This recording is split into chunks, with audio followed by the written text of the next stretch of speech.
Hello. I'm so excited to be filming this morning. Oh, I need to plug my computer in. Thank you for all of your love on the video essay thing I did about Cool Girl. It was so exciting, and there's lots of new subscribers to this channel. If you're new, welcome. Basically, last year in December, I was like, oh, I want to talk about all the media I kind of consumed and reflect back on my year. It felt easiest to do it on a laptop. I did that in 2024. Going into 2025, I was like, oh, I'd love to talk about that stuff. I thought I would do it quarterly. However, I did quarters 1 and 2 pretty precisely. Quarter 3, I basically was supposed to record at the end of September, so I'm like a month and a half late to it. I'm technically pretty far into quarter 4 right now. And I was maybe just gonna wait till the end of the year, but then I thought, 1, I have so much to talk about. 2, once I'm in December, we can kind of like look back at all the stuff I highlighted. And I usually tend to watch a lot of movies at this time, so there's like a lot of extra stuff I could talk about, or just like a year reflection. It might be shorter, whatever it's gonna be. So that means that this isn't a precise quarter. I hope you enjoy it anyways.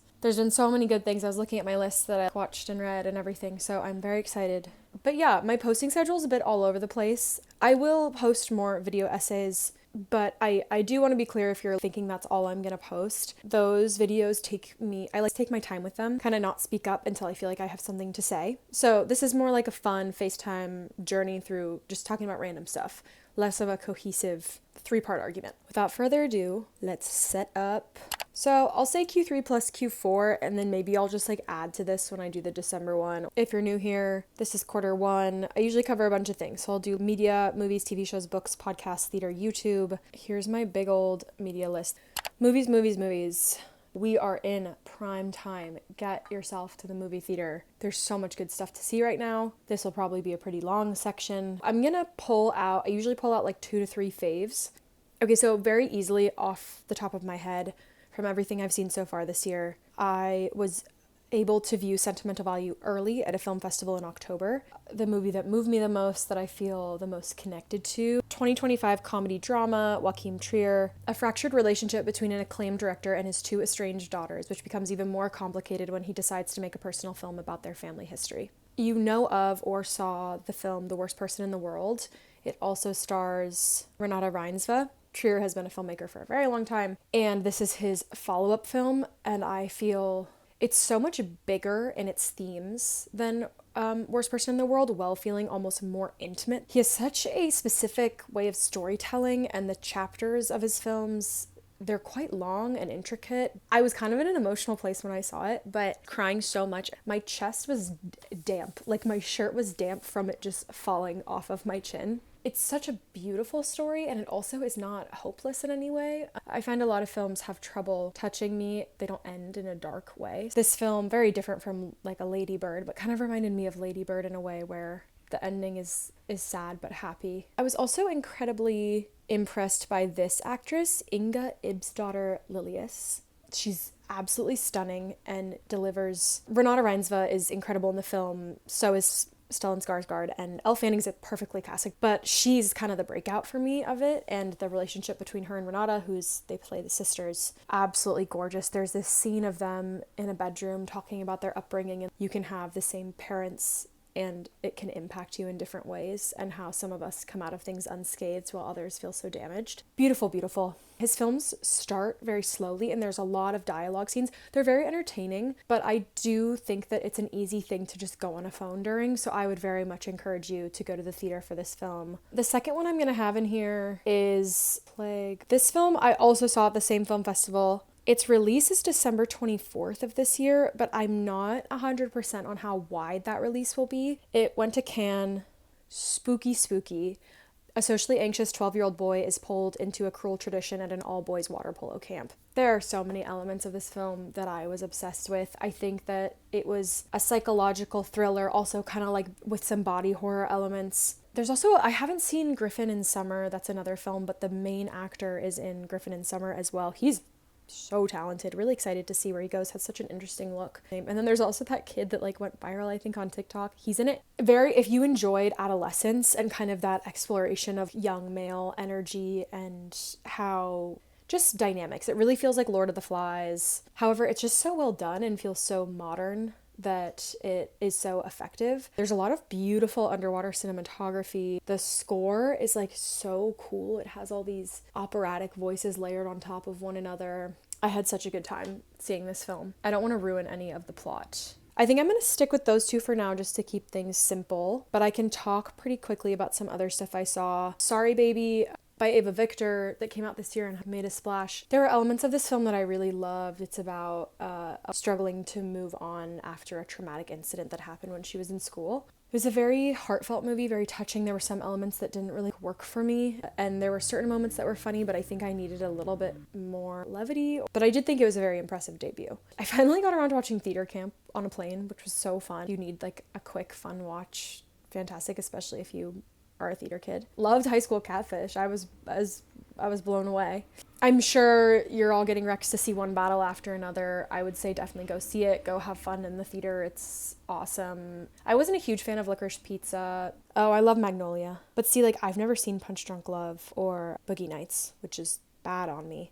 So I'll get to that. It's really fun. I'm not putting it on my list because I didn't feel as personally affected by it. However, in terms of like filmmaking, I think it will win a lot of Oscars, TBD, and rightfully so. A lot of incredible performances in it. I am going to mention some really fun short films that I watched. Invasive Species is incredible. It's about a woman who is at this artist retreat and she doesn't really feel like she belongs, and it's very meta, really fun. Thirsty Girl, this sister who's like picking her other sister up. I think she was at some sort of psych ward or something. It's this like sexual story and undercurrents happening in the background. It's very, very well done, very interesting. Nuns Beach is my friend Kate's short that was picked as a short of the week. It's about two nuns who are like in love with each other, and when they go back to visit one of the nuns' families. If I Had Legs, I'd Kick You. Oh, I had issues with this movie. I was so stressed the whole time. Everything in my hands was crumpled up, and I wish that I could say that that was like a fun roller coaster ride,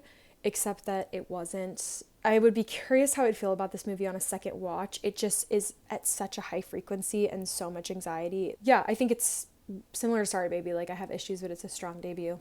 The Mastermind, another Kelly Reichardt movie. I thought this was really boring, but it was kind of like a meditation. I felt really relaxed during it. It Was Just an Accident is the Iranian film that won the Palme d'Or. Jafar Panahi is the director. Iranian art in general is just fascinating. They're making the work that they're making, usually the filmmakers live in their country and are repeatedly thrown in jail for making the work that they make. And there's something really fascinating about that makes its way into the work because, for example, for these films, they had raids on their sets. Like, everything they're shooting is in secret. Yeah, it's fascinating. He also just has a bunch of amazing interviews online about filmmaking, and it just makes you view it really differently. It's so glamorous in our culture, and then it's like when you view it as just this very natural form of self-expression. And films are really hard to make, like logistically. It involves so many people and so many steps. It's very impressive when you understand the risks that they come up against. I did really like that film, but I didn't feel as emotionally affected by it. Basically, all these people think that they have run into a man who tortured them in prison, and then they're all trying to figure out if it's him because they really want to kill him. And so it's kind of a big question of like political violence throughout the whole thing. It contends with very good issues, and the dialogue is so good, and it just like moves. I went to Begonia with two of my friends. They loved it, and I did not. Emma Stone is this like high-powered CEO, and then Jesse Plemons thinks that she's an alien, so he like kidnaps her and leaves her in his basement, and it's kind of about, conspiracy theories and nature, and it's actually way more of like a climate change movie than anything. I always feel really divided on Lanthimos films. My favorite films by him are Dogtooth and The Favorite. I've actually never seen The Lobster. That's on my list. I remember not liking Killing of a Sacred Deer. I did not like Poor Things that much, and I didn't see Kinds of Kindness. But I kind of love that with him, like I love it or I hate it. And I didn't hate this movie, but I think there's a kind of joy in that. Like, I think if a filmmaker it goes back and forth, I think that's really cool and exciting. He's also just so prolific. I know he finally said he's going to take a break, and I hope he rests. He must be so tired. Television. Okay, I'm looking at this, and in all honesty, like, I just don't know if anything that's on this list really comes close to what I had looked at before. I worked the random job where I had to shoot Cat's Eye. After I got home from it, I didn't know about Popstar Academy thing. Like, I remember it was coming out, but I don't think I put the pieces together. So I finally watched it. I don't think that this is a good TV show. Kind of, if you compare it to, for example, America's Sweethearts, as a docuseries is like a very interesting in-depth look of the Dallas Cowboys cheerleaders. And at the same time as like they kind of smooth over some scandals, it does feel like always the filmmakers are kind of nudge, hint, hint to like what's happening behind the curtain. I felt like that was happening a lot less during Popstar Academy, and I felt like it was happening less because everything is really controlled. I was very aware I was not getting the full story, but I was kind of entertained by what they were trying to present to me. Felt like you could tell the filmmakers and the people who like run the program, it seemed like it wasn't really working as well. I felt like the filmmakers were fascinated by all of this, and then the program is we're taking good care of them. If you like watching reality TV in terms of following dynamics and stuff like that, I think you'll love it. I do think it's a very interesting exploration of star power and quality, but one of the most fascinating things, I've been loving Adela's music, who is on the show and gets kind of brutally kicked off. Watching her process fascinating and makes you view her as a rising star very differently. There's so many things in here I enjoyed as television, but on a surface level. An example being We Were Liars, The Summer I Turned Pretty, Season 3, The Great British Bake Off, tangent on The Great British Bake Off. Love Jasmine, love her bakes. She was not innovating on the flavor front at all. And poor Aaron, I think, got left in the dust. And obviously I'm not tasting anything, but he was innovating. He was trying things. And I even think Tom was really trying things too. It made me upset that they just kind of got left behind. The Diplomat is like such a surface level TV show, but I find it really fun. 100-Foot Wave is a documentary on HBO. I think it's been around for quite some time now, about Garrett McNamara's quest to conquer a 100-foot wave and its transformation of Nazaré, Portugal. I grew up in Southern California around a lot of surfing. I watched a lot of surf documentaries growing up. This was particularly like mesmerizing. Yeah, people are crazy. All of these surfers just have the gnarliest wipeouts, the craziest injuries, like continue to do this thing that is not as glamorous as it seems. They don't really make a lot of money. It's all love of the ocean. Covers the female surfers within the space in a very interesting way, and seeing the women right alongside the men in this physical, competitive space is really cool. I rewatched Gilmore Girls for the 1000th time. Season 7 is a tragedy. I watched Boots because it was the talk of the town a little bit. I do not know how to feel about Boots. Closeted gay teen from Louisiana who, along with his straight best friend, become recruits for the Marines, unlike the book, which is such a... Okay, series takes place in the 90s, when the military still excluded queer men from the service. Where I struggled with this, I do feel like it just glorified the Marines in a way. There's also no sex in it. I was shocked. It's pretty clean for what it is. And it's a lot less about his sexuality and more about his manhood and like coming into his manhood. And part of me fell for it so hard and actually felt deeply emotional watching it. And like I was rooting for him so intensely. But at the end of the day, I do feel like I came away from the show less with question mark, and it kind of felt like a Netflix glossy... The Marines taught him to be a man and he can be gay too, you know? It felt a little, yeah, girl. I don't know if that's like, I just don't know how I feel about that rhetoric. You gotta go into it with some critical, you gotta watch out. But if you just wanna have a fun time, it's there, but maybe don't be indoctrinated. Okay, theater. Summer's usually kind of a dead time for theater, and I was just really bad about seeing things. There's so much good stuff out right now. I really loved both of these shows though, Berlindia at the Tank and Well, I'll Let You Go at the Irondale. Both of them have since closed. I just pulled some recs up here. Recommend if you're looking for something to see in New York right now. I still have on my list to see Weir at the Cherry Lane, Practice at Playwrights. Oh, I know my big rec. I did recommend Liberation, which is a play about second wave feminism. Talked about it a bunch in one of my other videos, but Liberation is on Broadway now, and I think they have 30 under 30 tickets. And let's do books next. I had such a good summer of reading. I got a New York Public Library card and I got a Brooklyn Public Library card. And as much as I love owning my physical books, and I have many of them, I'm in a budget era. But this particular poll I did, a bunch of the ones I wanted came through at the Brooklyn Public Library, got them recently, and I've just been having such a fun time. First and most recent rec is On the Calculation of Volume, Book 1. The history behind this book is a 7-novel series. 5 volumes have been published in the original Danish. 2 volumes have been published in Barbara Havland's English translation. Further volumes are in the process of being translated. The whole book is about a woman living the same day over and over again. She basically keeps living... Oh, they're releasing it on November 18th of every year. That makes a lot of sense. She keeps living November the 18th. The writing is just gorgeous. I posted a little snippet of it on my story and a bunch of people were asking me which book it is. You would think that the plot wasn't interesting because she's just living the same day over and over again. I finished this book in like less than a week. I was so gripped. She's kind of convinced she's going to get out of it somehow. Her mental state also kind of mirrors so much of anxiety and depression and just kind of like the highs and lows, but because she's living the same day, it's almost like you're more able to indulge in those mental ups and downs. Situationally, nothing is changing, so it's just her emotional state. Except for The Fraud by Zadie Smith on this little short list that I have right here. I really loved all of these. I would say Martyr, everyone reading this book. 2024 debut novel by the Iranian-American poet Kaveh Akbar. Cyrus, a queer Iranian-American dealing with depression and addiction who becomes obsessed with the idea of martyrdom. Innovative novel in the way it's written. There's a lot of poetic sequences. I really struggled to get into it at the beginning, and then I kind of fell in love with it.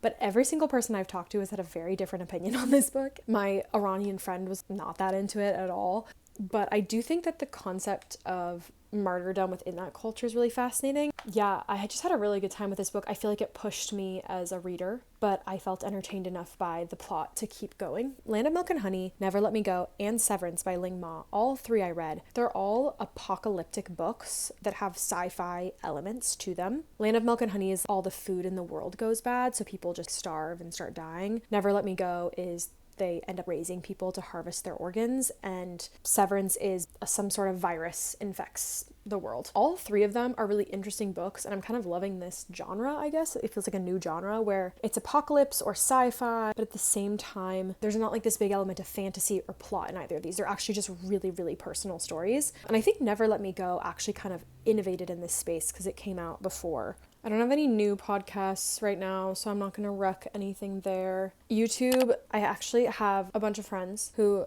do ghost hunting, and they posted this video on Instagram and TikTok, and it went viral.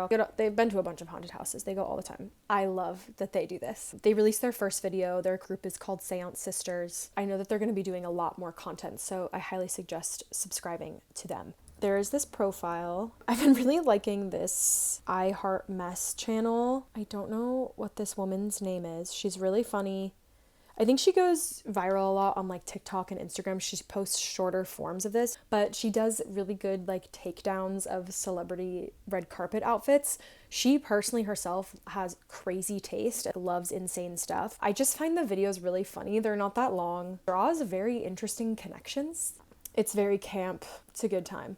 I have been loving, her name is Hilder, I hope I spelled that right, Hilder Carlson. I actually met Hilder on a shoot that I was doing social content. She was so sweet and kind. I feel like a lot of people make their content look gorgeous. I think Hilder's life is just beautiful. She just spends it all in nature. She makes these very well done vlogs. A very fascinating life, a beautiful energy. Can do a quick little music thing. People have asked me to talk about music before. I don't feel like I have the technical proficiency to speak on it that well, but I will just give some things that I liked. I don't think I have really original music taste. I really, really love the Lily Allen album, West End Girl, particularly the song Relapse over and over and over again. I also loved Audrey Hobart's album. I listened to it all summer.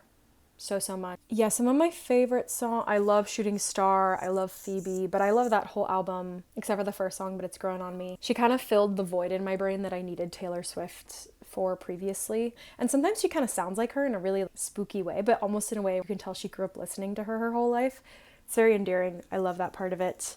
The publication I work on, Copy, they do a full music roundup of new artists, or like smaller Brooklyn or LA artists.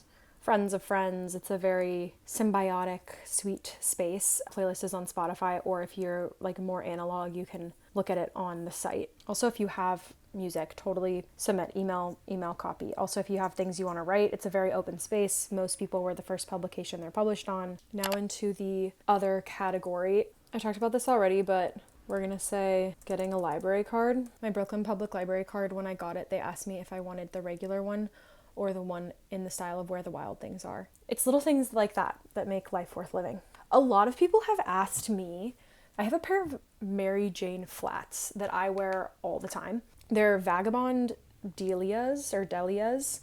They are, I think, $120. It's not overly expensive, but it is expensive for a Mary Jane. It's real leather though. The first pair I got, I had for 2 years. I think I've worn them. I need to take a picture of the old ones and the new ones side by side. I think I've worn them almost every day. In the winter, I wear them with socks. In the summer, I don't. In New York, I just can't really, I'm just not really a heels girl. I can't afford to Uber everywhere. I'm on the train. So I am wearing flat shoes. They're so comfy. They just wear into your foot beautifully. So much so that I just got another pair. So my first pair I had for 2 years and I had them resold. And that might sound like a bad thing. They didn't last or whatever. I wore these shoes every single day. They lasted way longer than they should have. These are them. I don't have the patent ones, but if you like patent, you can get those. This is not sponsored by Vagabond. This isn't a new thing, but in these winter months, I eat so much sourdough bread. Either peanut butter toast or toast and egg every morning with my sourdough bread. Just plain sourdough with butter. Sometimes I get edits on TikTok of just sourdough. This is more just an appreciation moment for sourdough and butter. I definitely grew up in an ingredients household, so I think something about it feels nostalgic and safe. Advice and ideas. Sublime did all these interviews for the zine. They had a conversation with Jasmine's son, who is a writer. She said something about creativity and creative work that struck me. Personally, I'm going to try to make it work as a writer, but if I don't, I'm just going to get a job again and I'm going to write on the side. That to me feels like being an adult. I don't think the world is unfair to me for forcing me to create enterprise value. I can create some enterprise value, and my enterprise value will subsidize me for my writing my little blog posts. I'm not sure that it is a human right to be able to earn a living from your art. I think that art is incredibly valuable, but you have to provide value in a society. I guess I'm just a realist about this stuff. She has a very practical way of looking at the world that often mirrors my own. Valid to feel upset that your art is not making you enterprise value or does not give you enterprise value. But I think I don't know, something about this just unlocks something in me where I've always known this, but I learned it in a different way, which is that the bitterness of your art not equaling enterprise value can sometimes get in the way of making the art itself, and often does. I also like the way that she's very much speaking in the present tense. I'm going to try to make it work. And if it doesn't work, I'll do this. And there's a lot of agency. I also think I watched the video version of her talking about it. The quote, I think, can come off kind of serious and kind of harsh in that way. But when she talks about it, she's kind of joking as well. So that one. And then my friend Chloe Citron has a Substack called Sour Fruit. And I love reading my friend's pieces in full. Try not to actually go on Substack because the algorithm of it really stresses me out because it's so much long form content that I want to sit with. So I actually really like when I'm interacting with my friends' content because I'm slower and I'm giving the attention that it deserves. She had this piece called Rocks You Want. She's been live journaling her days. She's so funny, but it's also so heartbreaking. I looked for some new rocks for my rock collection. When I picked out my rocks, the girl working the register told me I'd have to pay the same price for the bag of rocks, regardless of how full it was, so I could get more rocks if I wanted. I said that I had looked pretty carefully for a long time to select these rocks, so I knew they were the ones I wanted. She said, yeah, what are you going to do with a bunch of rocks you don't want anyways? And I said, yeah, I have a rock collection, so I already have a lot of rocks. Then this other girl walked up and said I had good taste in rocks. And I said, thank you. What are you going to do with a bunch of rocks you don't want anyways? What stuff are we supposed to hold on to, and what do we let go?